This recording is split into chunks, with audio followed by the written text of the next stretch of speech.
Yeah, I mean, obviously, anytime you can get a win, regardless how it is, feel great for the guys in the locker room, our staff.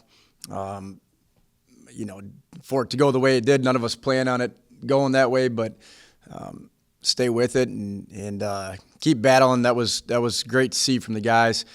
A couple days after the fact, we are obviously on to the Hillsdale game now, but we got a chance to watch the film as a staff and with the guys, and way too many,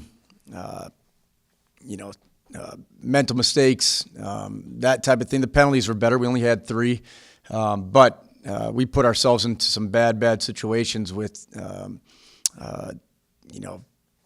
not being where we're supposed to with either fits or communication issues up front.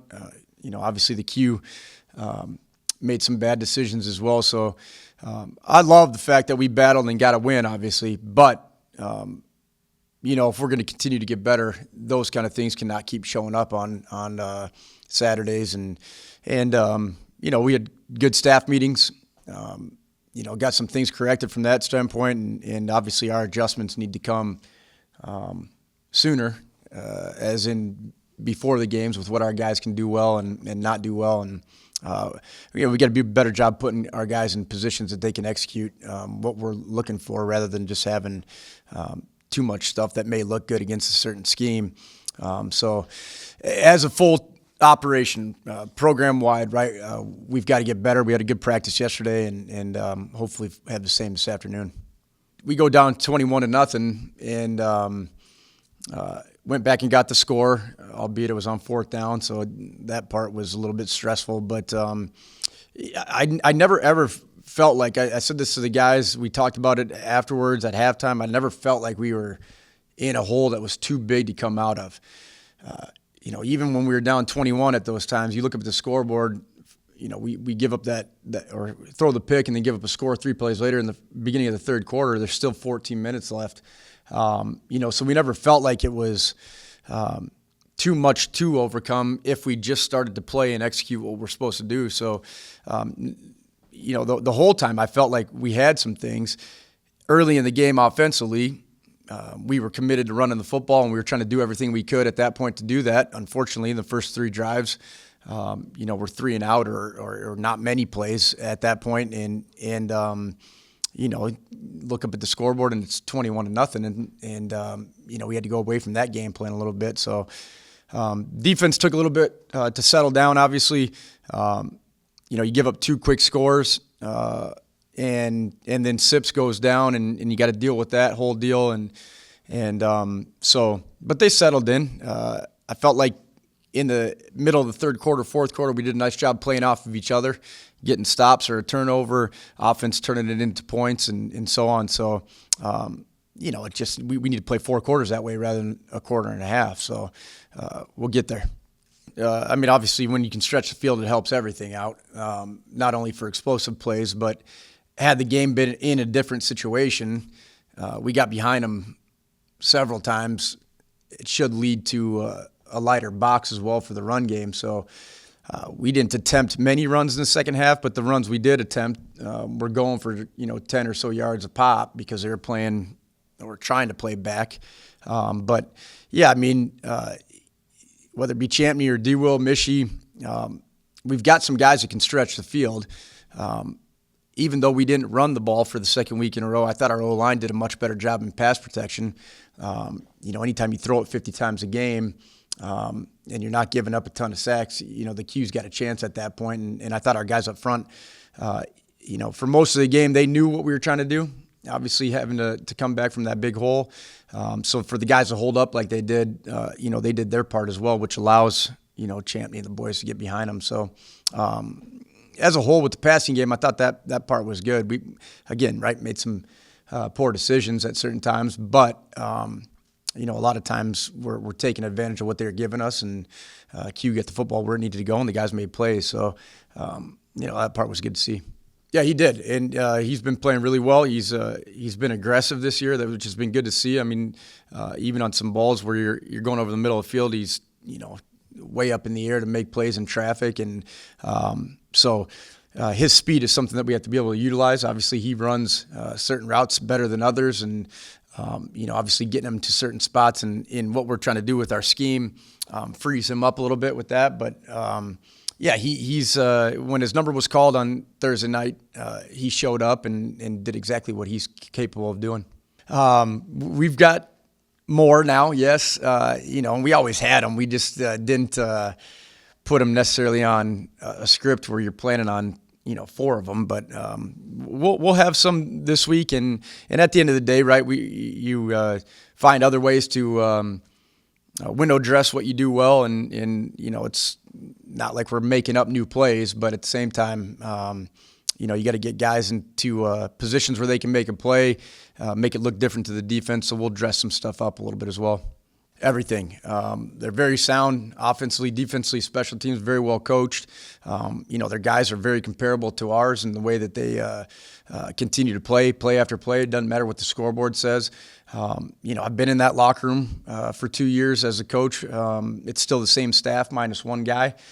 So know what they're preaching, know what kind of guys they have in their locker room. We're going to have our hands full. They're big up front on defense, play hard. Offensively, their O-line has been together for most of them for 3 years now. So they're going to try to run the football, and why wouldn't they? First 2 weeks, right? Some teams have had some success on the ground against us, and then they've got 2 skill kids on the outside that can go. So it's very similar game plans to what we have. You run to set up the pass, and as soon as you can, start getting in chunks on the ground, then they're going to try to take their shot over the top. So we're going to have to be sound with our fits in the run game. Back end can't fall asleep, and obviously we're going to have to keep things in front of us so we're not giving up chunk plays. But, they're coming off a tough loss at home. They got to take the drive up here, so hopefully that weighs on them a little bit. But we're going to have our hands full right from the get-go. This is not a team, I know this for sure, that you can get in a 21-point hole against and have success at the end. So we are going to have to show up on Saturday with the right mindset right from the start and make sure we are executing what we need to do, because they're not going to make mistakes for us to get cheap ones. We do, and unfortunately it's not a good one. Got the MRI. He's got his appointment scheduled, and he will be done, unfortunately. So it's a sad way for that kid's career to end. And, it's not only a huge loss for our team in every way, but, just feel terrible for him and his family. And, to be in your last year, as much success as he's had up to this point, and to be able to rewrite the record books and help us win football games and whatever other goal he would have had going into this year, to see it end like that is a terrible way for it to end. But, we'll find a role for him. It might have a role with a coaching shirt on now rather than gear, but he will still be involved, very close with the guys in the locker room, so the leadership part's not going to end for him. And, it's a next man up thing that we talked about Thursday night. There's a couple guys that are going to be in that position now. They're going to have to step up and understand what their role is going to be in that. And then, guys like Beekle and Owen, from the communication standpoint, are going to have to take a new role with that part of it, with Sips being out. But everybody, not just guys on the defense or the guys that are replacing Sips, your offense, special teams, everybody's going to have to step up a little bit now, knowing that kid's no longer on the field for everything that he did for us. But, sad deal for him. And obviously we hope the surgery and everything goes well. But we got to move on. We've still got 9 games left, and we'll go from there. Yeah, and I have full confidence in the guys that are going to, play behind him. Chase Cook came in and played a great game last week. Like I said, Porter Zeman is a physical kid. He's tough. Some of that kind of stuff. We've got guys that are going to be able to play and that we feel confident in. It's everything else that Sips brought to the table that we are not going to have right now, unless, a couple of those other guys we talked about in that 8 that are returning take on that new role. But, we've got plenty of confidence in the returners, the guys that are coming in from a playing standpoint.